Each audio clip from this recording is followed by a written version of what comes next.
Olá a todos, sou o aluno Antônio Manuel Pereira de Souza e hoje eu vou falar sobre uma das maiores personalidades negras do nosso país, Machado de Assis.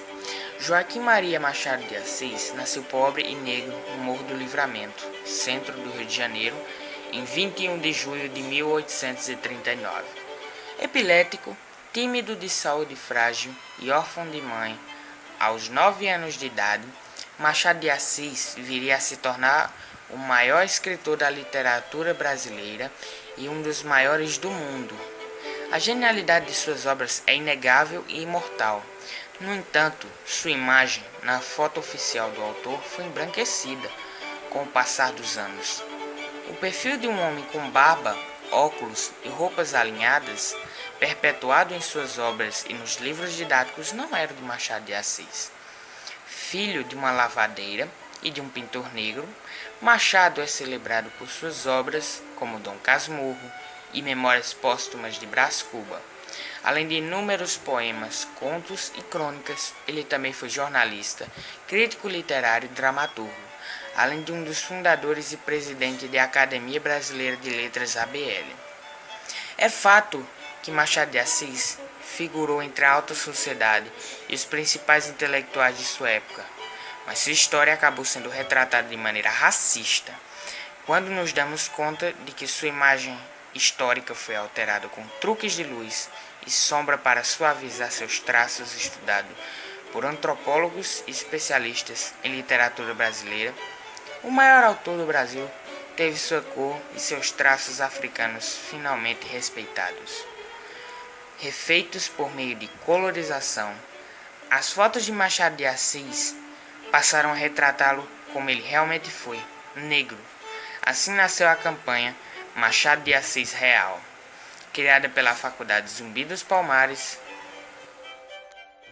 O racismo no Brasil escondeu quem era ele por séculos. Sua foto oficial, reproduzida até hoje, muda a cor da sua pele, distorce seus traços, rejeita sua verdadeira origem.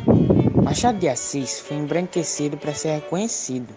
Infelizmente, um absurdo que mancha a história do país. Uma injustiça que fere a comunidade negra. Já passou da hora de esse erro ser corrigido, diz o movimento, que também disponibilizou a foto corrigida do autor para ser impressa e colada sobre as fotos que o retratam como um homem branco. A ABL também já reconheceu o erro histórico. O resgate da imagem de Machado de Assis não é apenas visual, mas também de sua reputação e da importância histórica de sua obra. O maior autor da literatura brasileira era de fato um intelectual negro.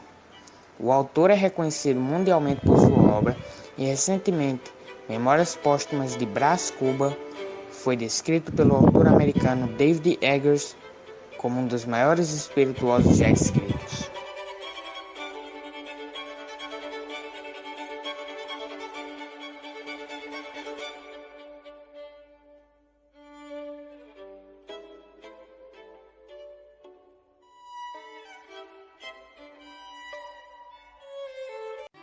Lima Barreto, 1881-1922.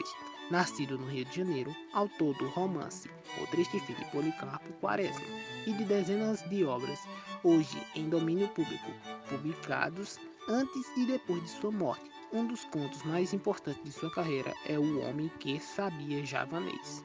Lima Barreto, conhecido como o romancista, na Primeira República, instala o debate sobre os negros na literatura. Mestiço, filho de uma família pobre, chegou a cursar engenharia, mas tornou-se jornalista. Em seus livros, retratou um olhar crítico sobre as injustiças sociais no Brasil e o preconceito de cor, do qual também foi vítima um país que evoluiu a escravidão somente em 13 de maio de 1888, o mesmo dia em que Barreto completava 7 anos. Com um estilo informal de escrever, foi cronista de costumes do Rio de Janeiro, adotando um texto que contrastava muito com os autores E então batalhou sempre por sua inserção no meio literário, chegando a receber uma menção honrosa de Academia Brasileira de Letras. Morreu com 41 anos de idade Afonso Henrique de Lima Barreto, autor dos romances O Triste Fim de Policarpo Quaresma, de 1911, e Os Bronzundangas, de 1922, e dos contos O Homem que Sabia Javanês e Nova Califórnia. Foi neto de escravos. Influenciou escritores modernistas, foi resgatado nos anos 50 e se tornou um autor clássico da literatura brasileira. Porém, muito citado e pouco lido, segundo avaliaram os estudiosos de sua obra. Em 2016, vários textos seus publicados na imprensa e assinados em pseudônimos foram reunidos no livro Sátiras e outras subversões, textos inéditos. Chegou para a literatura essa cargo social e se destacou pelo uso de uma linguagem coloquial, muito distante e pomposo, estilo português que vigorava. Chegou a ser celebrado posturalmente, mas em vida sofria preconceitos por ser negro e marginal. Por 3 vezes esboçou uma candidatura à Academia Brasileira de Letras, sem nunca ter sucesso.